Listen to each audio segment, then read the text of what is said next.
really want my kids to love the world so that one day they can, in their own unique and individual ways, feel empowered to change and heal it, however they're called to do that.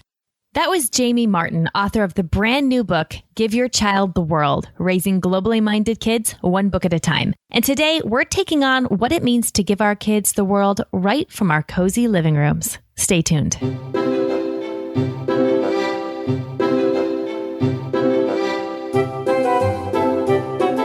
You're listening to the Read-Aloud Revival podcast.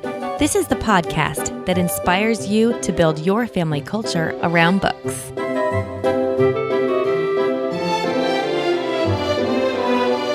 Well, hello. Sarah Mackenzie here, your host for the Read-Aloud Revival podcast. Are you surprised to see us here already this morning? We're releasing this podcast episode a whole week early because we wanted to share about a brand new book which releases today, June 7th, 2016, without delay. I know you're going to love it. I couldn't wait to tell you about it. We'll get into that in just a minute. This podcast is a production of the Read-Aloud Revival membership community, the place to be for parents who want their kids to fall in love with books. The membership community features the best masterclass training available on the web for homeschoolers and intentional parents seeking to build their family culture around books. And it offers kids a chance every single month to meet and be inspired by some of today's best authors and illustrators like David Macaulay, Avi, Shannon Hale, and more. For more information and to find out how you can get in on all the best that the Read-Aloud Revival has to offer, head to rarmembership.com. Now let's head over to my conversation with Jamie Martin and stick around until the end because we make an announcement about something we've teamed up on for the summer that you are not going to want to miss. Ready? Let's do it.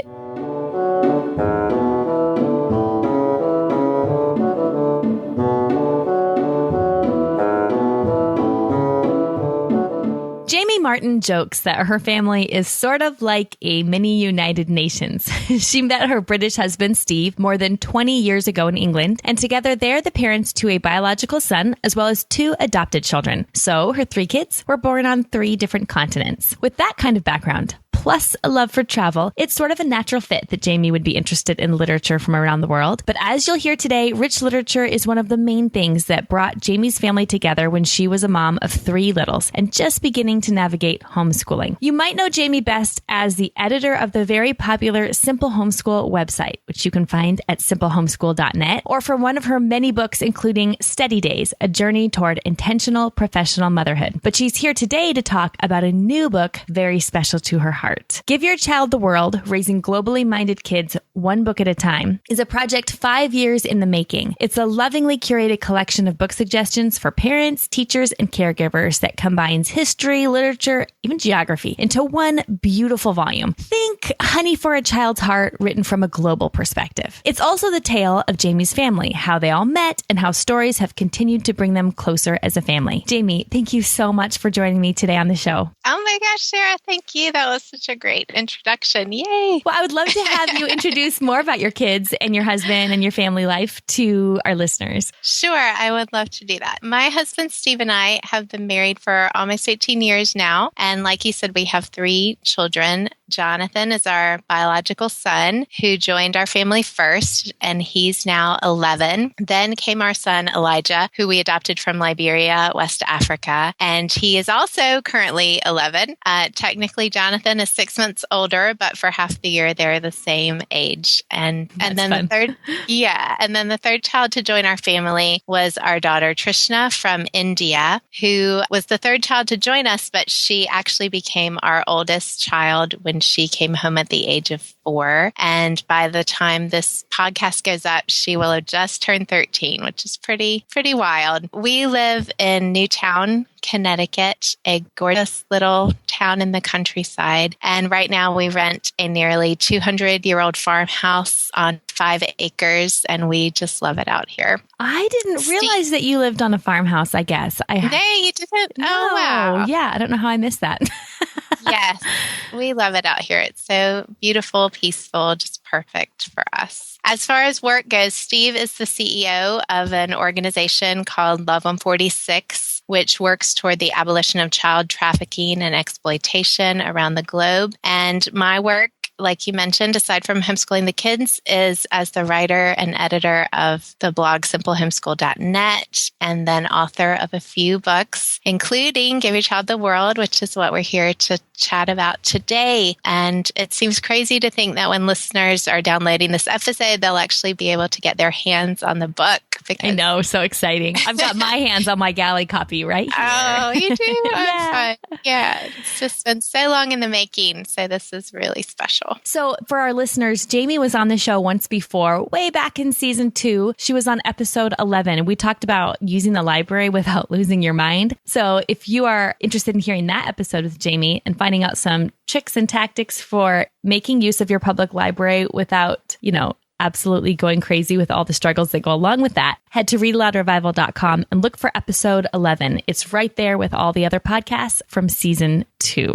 Okay, so you've said that you love to travel and you met your husband overseas. Did you always hope to adopt internationally? Was that something that was in your plan? Well, I had this big thirst for adventure as a teen, and I really wanted to travel and go exploring and see the world. Really, I wanted to be a full-time missionary one day. So that was kind of my goal as a teen. And then it was on a 6-week summer mission trip in 1992 when I was 16 that I first met Steve. And I tell all the details of what happened in the book. But basically, when I got home from that trip, I told my Nana that I had met the person I was going to marry. I did. And of course, not many people believed me. And I especially remember that my dad in particular was not really thrilled with the concept. I can imagine.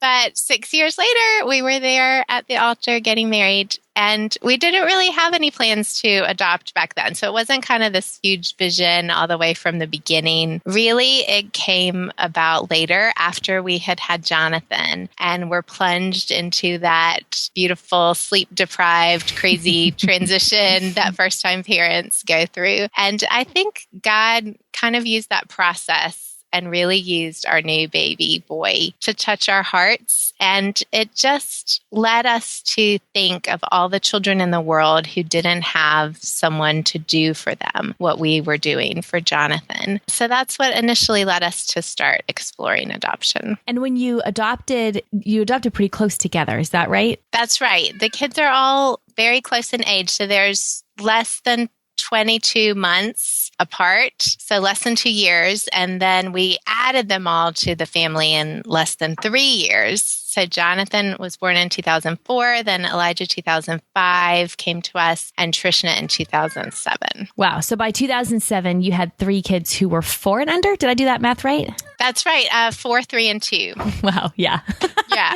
Yeah. That's a lot. Yeah. It was a lot. Okay. You've talked before about how as a young mom, you really use stories to knit your family together. Tell me more about that. Right. Well, as far as that goes, I think really at first I just used stories to try and keep everybody quiet for like 10 minutes at a time. I understand that.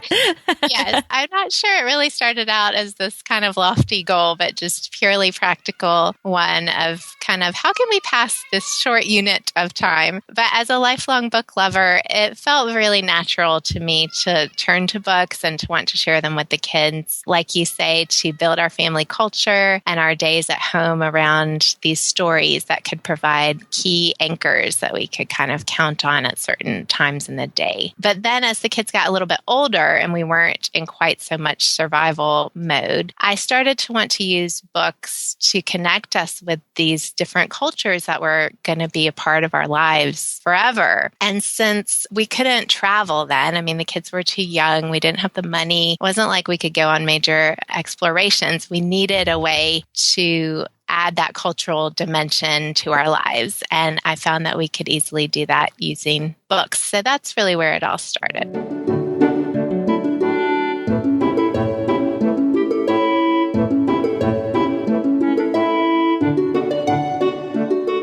I love that idea of being able to give your child the world right from your living room, right from your cozy couch at home. Especially, yeah, because, okay, so we have a mutual friend, Tish Oxenreiter, who was on the podcast, in fact, way back at the beginning on episode 3. And she took her kids on this epic journey around the world last year, which I loved following. And I had all kinds of envy about it, of course, too. because who wouldn't? And Right. but I have, a house full of toddlers at the moment. That would not work well with twin 2-year-olds. But I kept thinking to myself, there's the stories would be such a beautiful way of intentionally reading stories would be such a beautiful way to do that, to give my children like a peek through the window into these other parts of the world right from home. So even if you're in a situation where you can't pick up and take your kids to the Far East or to Europe or to the next state over, Exactly. there's a way to peek through the windows of the other parts of the world. And that's what I love that what you've done with the book. So what were some of the books and stories that were the most meaningful to your family early on? Well, when I just found out I was pregnant with Jonathan, so when he was still in the womb, I bought a book that I know you and I both love. And you already mentioned it, Honey for a Child's Heart. Yes. And it's such a delightful book about books. And so when I was just like starting out and had no clue about what kids' books were popular then or what was good, that really got me started creating our home library. And I just loved knowing that this author who I trusted, Gladys Hunt, she'd gone through and she'd done all the work for me and she'd picked the best out of all that was out there. So that's really what I used as my framework for choosing stories in the early years when you're talking about just, the general kind of classics. But globally, the first book I really remember inspiring me to give my children the world was a book called Children Just Like Me by Annabelle and Barnabas Kindersley. I don't think I've seen that one. Okay. Oh my gosh, you have to get that. It's like a photographic tour of kids all around the world, and each page gives you a snapshot of a specific child in a different place. It goes on to tell about their family, their school, their food, just so much fun information. It's really colorful. And when the kids were little, we used to read maybe 1 or 2 pages a day. So it just fit into our routine. And so it was a part of our life for probably, a few years. And the kids kind of grew up with that book. So I just have all kinds of nostalgic feelings when I think back about it. And that's kind of the book that started the whole thing for us. I just put it in my Amazon cart while you were talking. Yeah. Yeah. I do most of my Amazon buying while I'm talking to podcast guests. I bet. That's dangerous.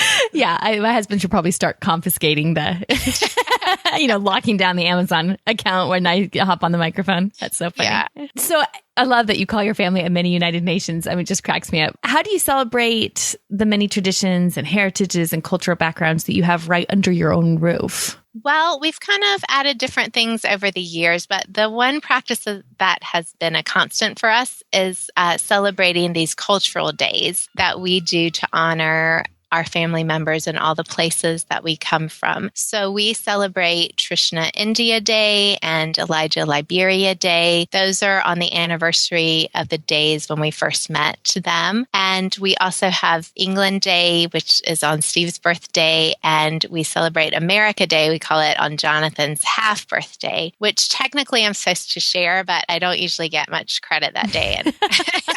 You're the mom, Yeah. Yep. Yeah. So when it's someone's day, we put up a big flag of their country in the dining room, and we either make or buy a traditional meal from that place. We listen to music. Trish and Elijah even have special clothes they like to wear from India and Liberia. And I go into this a bit more in depth in Give Your Child the World as a practice that really anyone can implement just to celebrate a place that you love, that you've been, or a culture that's in your ancestry or something like that. So really anybody can do that. We've loved doing that. I love that. Those sound like the kind of memories that your kids are going to treasure more than any other. I could see them like looking back on their childhood and going, this was one of my most treasured moments in my childhood. So I think that's amazing that you make time and space to do that. I am not like the best birthday mom even. So like to make a time and space to celebrate another big event like that, I think right. Well, it's not big. And that's the really important part of it because too much logistics kind of scares me off. Okay. So really like the first year of doing it, it was required a bit more forethought in that we had to order the flags or, see what kind of music we have. But now really we just get that stuff out. So right. It's kind of like the night before. Oh my gosh, yeah, tomorrow's Elijah Liberia Day. Okay. Yeah. So I don't want to set it up as like some epic thing. It's really low key is the key that makes it kind of really happen as opposed to get shoved to the side. So, and now it's pretty easy to find music or YouTube or anything like that. So really only the first year requires a bit of prep. And after that, especially if you do, we always do takeout for India, especially we have a great Indian restaurant close by. So that's simple. And that really is the key. It doesn't have to be major or it just won't happen. Well, there was right after we moved to where we live now in the inland Northwest, I was trying to find ways where we could figure out new things about our town. And they had this Japanese festival going on when we moved here. And I thought, okay, that'll be fun. The kids were 4, 6, and 8. And so I thought we could just learn about Japan next month. That would be really fun. So I found a few picture books and then I was surprised at how simple it was really. We went to an event or two that was hosted by the city, like at a park where they were doing things like making origami, and there were some people that were dressed in kind of traditional Japanese clothing and some music, and there's like a Japanese garden in the town. So we kind of went to those things and then we went out to Japanese food and then read some books, and it was like, wow, we had this really rich, full, and when I look back at those pictures, I have so many fond memories of that little couple week period. Okay, so tell me more about where the idea for Give Your Child the World, the book, where that came from, or where that was born. Right. Well, it's been 5 years now, so I actually had to think back to try and remember where the idea first came from. But like we talked about a few minutes ago, our mutual love for Honey for a Child's Heart as a resource that helped us, to kind of center our day around these inspiring books. And when I started the process of looking for books about other cultures, I felt like really I was more or less on my own to do that research, separate the good from the bad, and decide what was worthwhile and not worthwhile. And that got me thinking about a reading treasury like Honey that would have this multicultural focus. It really reflects, the globally connected world that we live in now. And I just knew how much time it would have saved me if I had had that. And it would make me feel confident in sharing books with my kids if this trusted voice had given them a stamp of parental approval first. Mm-hmm. So eventually I thought, well, why don't I just do that? That's awesome. So I know that creating a book list, well, for me, creating a book list is, we just did this, we didn't create this awesome global book list. We just created a Read-Aloud book list, the Read-Aloud Revival, which listeners, I've seen by that. the way. It's great. Yeah, it's a great book list. Oh, good. Thank you. And listeners, you can get, if you haven't gotten access to it, you can grab it at readaloudrevival.com. But when I was creating that book list, it was like anguish. It was very difficult for me because whenever I would choose something, I would realize that meant that I couldn't choose 5 other books, because I was trying to have this kind of carefully curated list, exactly the way you describe yours. So I'm curious to know how you chose the books and what that process was like for you. Was it anguishing for you too? It was. Oh my gosh. There are so many tears invested in the pages of Give Your Child the World because it felt like the never ending story, just the project that was never going to possibly be completed, because how can you narrow down, the whole world's worth of books and find out what's the best and what's worth including. So it took so long because of all the research involved. But what makes me so happy now for parents who read it is that it's saving all of that time. Hopefully your pages will not be covered with tears like mine were. No, you've done all the crying for us and the selecting for us. So now we can just read, right? That's right. It was a labor of love, but definitely the labor part was there as well. So I started by just dividing the world into regions and thinking, okay, how could this logistically be formatted? Then I think the first book list I tackled was the chapter about Africa. So I would start out just spending a lot of time online, just compiling a huge list from blogs, from Goodreads, from bookstores, wherever, just to look for books set in Africa or about Africa as a starting place. But then as I got deeper into it, I wasn't just looking for books set in a place, but books that I really felt conveyed the heart of that area's culture, the people, and books that have this spirit of a classic. Most of these are not classics in the traditional sense of having been around for a long time or even necessarily being really well known. But I feel like they have the soul of a classic. They're inspiring. They lead us to think more deeply, to care about others. So that's the type of books I was looking for. I really appreciate that. If I can just interrupt you really briefly. Sure. Because, I think we all know we all know what the classics are, or there are gazillions of book lists online that will tell us all the books our kids should read, or they will not become fully human by the time they leave our home. Right? All the mom guilt. But I find it's especially helpful to me when somebody can tell me a more modern book that's read, that I could read to my kids that is especially a treasure, or a book that is just not very well known. I was just recently on the Wild and Free podcast, and I was chatting with Jen Pepito there, and I told her one of our favorite read alouds from the last year was Listening for Lions by Gloria Whelan, which you have in this section. Yes. Set in Africa. And somebody sent it to me and I had never heard of it. And I just thought, well, this looks good, I guess. And it was kind of one of those days I was being really indecisive. So I just grabbed it and decided this was going to be our next read aloud because I plan ahead like that. And we started reading it. And it's really tragic and beautiful and gorgeous and amazing. The book is just a heart. It's an amazing story. But that's one of those I'd never heard of before. And when I mentioned it to Jen Pepito, she said, oh, I've never heard that one. And what a treasure it is to be able to have somebody else say, hey, you haven't heard of this book, but this is one that will really be special for your family. So that's what I think your book does in a special way here is a lot of books. I see a lot of titles on here that I recognize from my own child, like Mufaro's Beautiful Daughters. Yes. And some books about Nelson Mandela and Why Mosquitoes Buzz in People's Ears, just from the section on Africa. But I also see several titles here that I've never heard of before. So I'm really excited to have this list at my fingertips.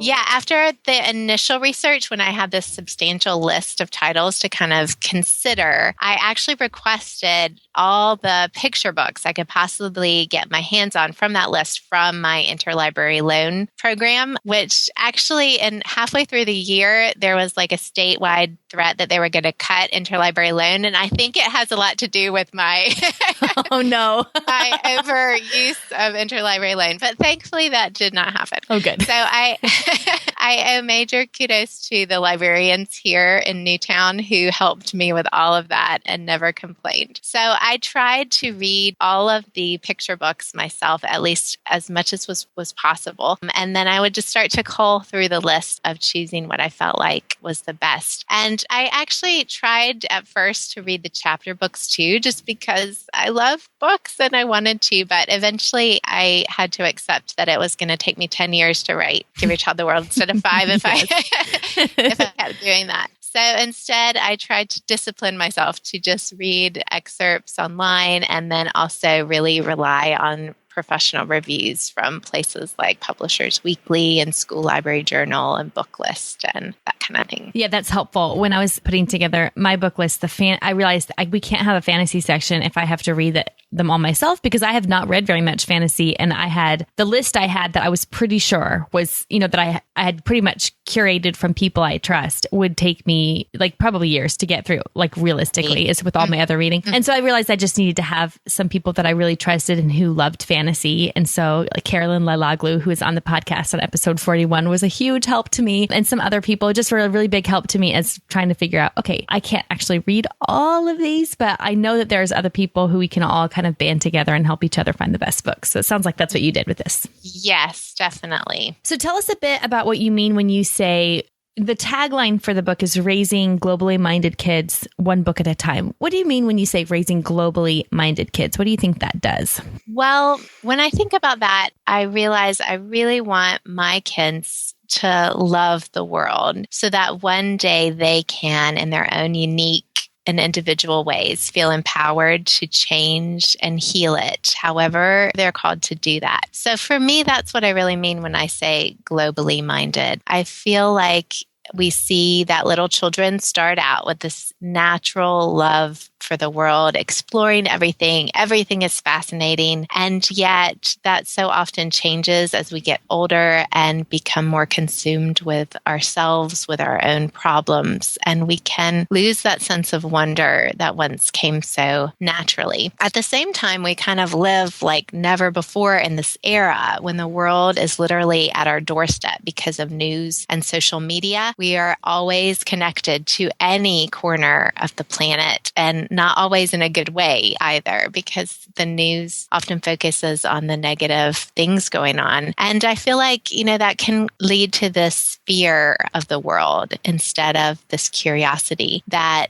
we feel the fear, we can pass it on to our kids, and it just continues as a cycle. But I think that we've been given this chance as parents to use what I call it's a miracle vaccine that can boost our kids' immunity to the world's heaviness, and that is the power of story. So I feel that through using stories, we can connect our kids with people and places on the other side of the world. And as they fall deeper in love with these stories, I think it helps them maintain that natural God-given wonder for the world that they were born with. So that's really what Globally Minded boils down to for me. That's beautiful.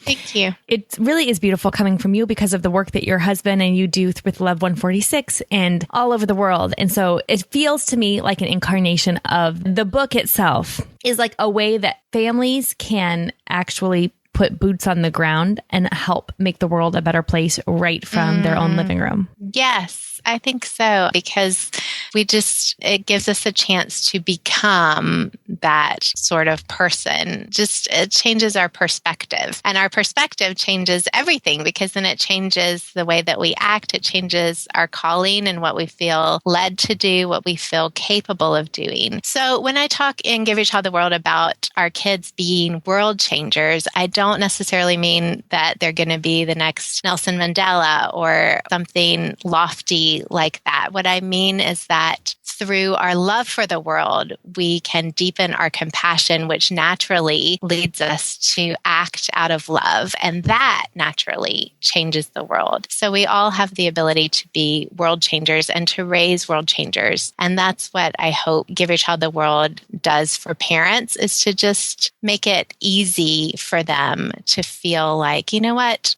Our family can be world changers, and that's what we're called to be. And this is a really simple way for us to start. So how do you practically, just logistically speaking, how do you see families using the book in their homeschool, or not in their homeschool if they don't homeschool, like just using the book in their family life as parents who are wanting to give their kids that same kind of global perspective? Right. I think there's lots of different ways depending on families. And like you said, not just homeschoolers, but anyone who wants to raise book lovers and world lovers, no matter where they go to school. I kind of see, to me, it feels fun to think of people browsing and just quote unquote traveling to the places in the book that excite them and excite their kids. So that seems like a really fun way to get started with it. So right now, actually, we're using the Asia book lists a lot because of Trishna being from India. And we had started reading a book about Amy Carmichael, who was a missionary to India recently. And then when that was over, we just kind of didn't want to leave India or Asia. And so we started to look through the list for more books. And what's kind of fun is that I turned the book into Zondervan, the publisher, almost a year ago. And then I haven't really seen it all that much or lived with it. And so getting it into my hands again now feels like I'm kind of discovering it alongside readers. And it's fun to be using it in our home. So I feel like, readers can use it informally like that, or they can use it more formally to kind of aid their, say for homeschooling families, their geography or history studies. I did make several indexes in the back, and one is a historical index so that readers can see chronologically when the books take place as well as where they take place. And my hope is that that will be a help when families are studying history as well. I didn't see that. I'm really excited about that. Hey, you didn't no, see I'm that? looking at it. Yeah. No, Yes. now I see it, but somehow I missed it the first time. Very cool. That's going to be really, really helpful. Yes, I hope so. And I'm excited about that too. Well, especially for those who are trying to study history chronologically, like, or not chronologically, but just certain periods of time at a chunk, but want to give a more global perspective. So I'm thinking of something like Story of the World by Susan Weisbauer, and she really tries to paint this picture of history all across the world. And then here you have basically a list of living books that will help you do that as well. Yes, that was my real hope, is that to give so many options and not say like, this is the way you should use it,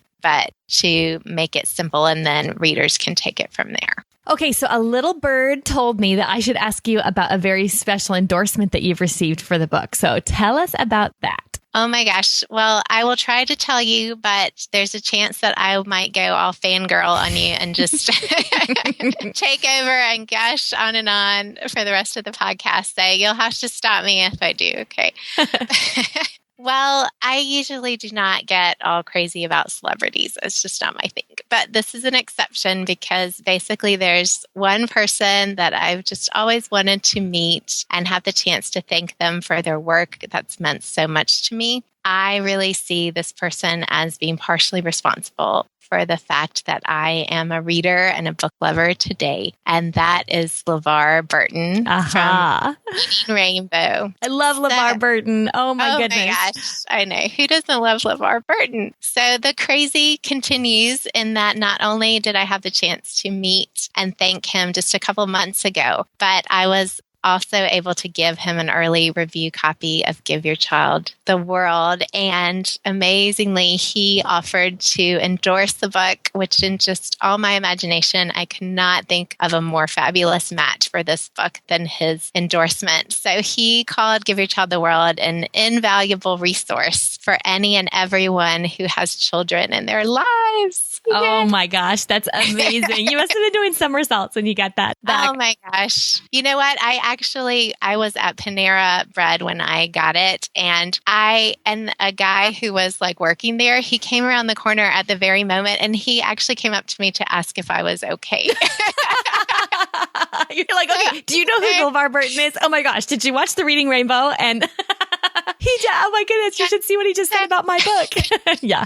I would love to know what my face actually looks like. I'm not sure my expression clearly said something. I'm not sure what. So yes, I could not be more grateful and absolutely over the moon because, for those of us who grew up with Reading Rainbow, I mean, over the years, they highlighted so many wonderful multicultural titles. And now they have this great web version that my kids love called Skybrary. That's equally as awesome. So this is just a complete dream come true and miraculous. I'm so blessed and thankful for it.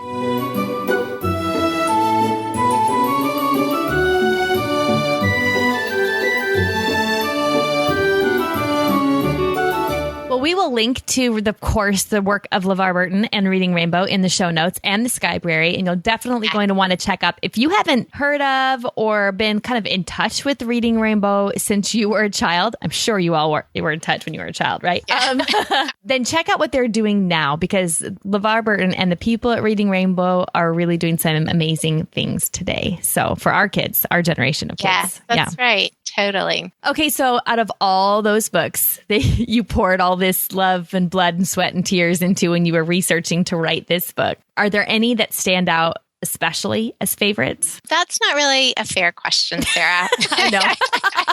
Totally unfair. It's like asking someone to choose their favorite kid or something. It's just, they're all special to me. Plus, but I like one a little more today than I did. Because she did her chores without asking, without me having to tell her. Right. Well, there are over 600 to choose from, but let me see if I can just at least point out a few favorites. Well, definitely you need a copy of Children Just Like Me, which I mentioned earlier, because that is a multicultural keeper. You just need it on your shelf long term. Then I thought of this sweet early chapter book, which is set in Africa called Anna Hibiscus. Have you heard of that, Sarah? I have. We have it on our shelf, but I'm embarrassed to say I haven't read it yet. Oh my gosh, this is sweet. You're going to want to pull it off because it is a series about a little girl. Her mother is Canadian and her father is African, though they don't specify which country they live in. But she has twin baby brothers named Double and Trouble. Oh, I need to read this book. Yes, that's why I thought this one is for you. So it is hilarious and it's sweet, but in the midst of it all, of the action, it also just has this beautiful kind of love of Africa. And it reminds me a little bit of Millie Molly Mandy, which is like an early chapter book, but, an African version. Very sweet. So that's a definite favorite. I have more. Oh, good. I was going to cut you off. Yes. Then I also thought of a post-World War II picture book, Boxes from Katja, that takes place in the Netherlands. And I thought of that because didn't you just have Candace Fleming on for a membership? What do you call that? Author access event. Yes. And we did. So for all of you listening, Candace Fleming has written a lot of wonderful books that you'd recognize if you saw the covers of, or that you might have on your shelf, like Muncha, or Oh No. I just saw Oh No at the grocery store yesterday and had I always have kind of a fangirl moment when I see like authors that I've talked to and had conversations with, like their features at the grocery store. That feels pretty cool. But she's written this amazing book called Boxes for Katja. And we loved this book so much at the revival that we created this whole book club kit around it to help whole families, no matter what age child, celebrate the book and kind of dig out what it had for each age. And then we had Candace Fleming on inside Read-Aloud Revival membership at an author access event. So the kids in our community were able to ask her questions and get them answered live on screen. She was so delightful. In fact, actually,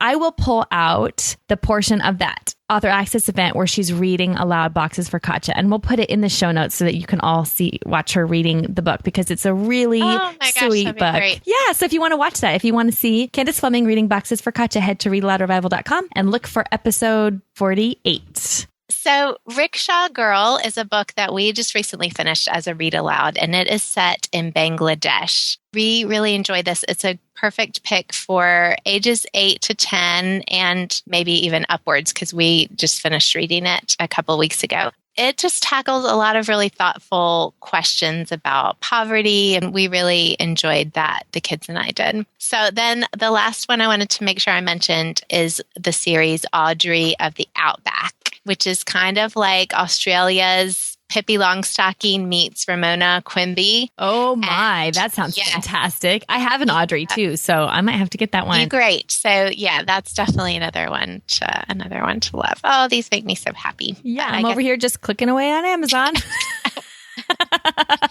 Yes, I guess I'll have to stop there.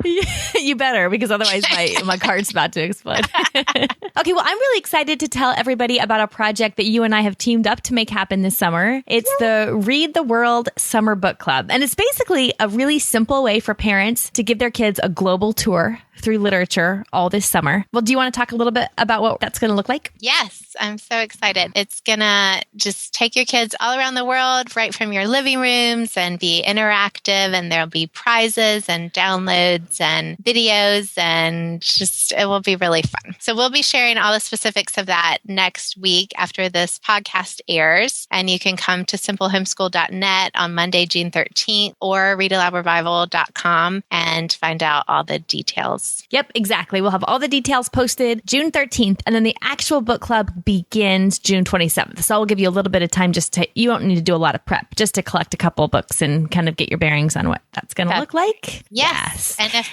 you just get your copies of Give Your Child the World, you'll be all set to start. Exactly. Yes. So what we're going to be doing is we're going to be taking you through a literature tour every week. You'll be able to read a book from another part of the world. And using Jamie's book, Give Your Child the World, is going to be a really simple way to do that. And I think you're going to love it. It's actually available today, the day that we're airing this podcast, June 7th. And so we'll have links in the show notes where you can grab the brand new copies of Give Your Child the World, Raising Globally Minded Kids One Book at a Time. So if you want to find that, you just need to head to readaloudrevival.com simplehomeschool.com and look at episode 48, and we'll have links there for you. Before we go, tell everyone where they can find out more about you and find your work. And I know we've mentioned simplehomeschool.net, but where else would you like them to go to connect with you? Well, you can find me on Facebook as well at Simple Homeschool, and we have a really active, fun community. It's Simple Homeschool is where you can find that on Facebook, and the blog, and that's pretty much where I hang out. Perfect. Thank you so much for joining me today, Jamie. I'm so excited to get your book into the hands of our listeners.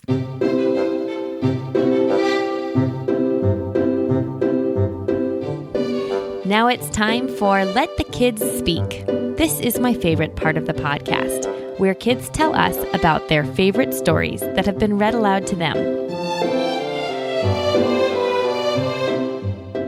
My name is Katia, and I live in California, and I'm 7. And my favorite book is Narnia, The Lion, Witch, and the Wardrobe. My favorite part of it is when Lucy goes in the wardrobe.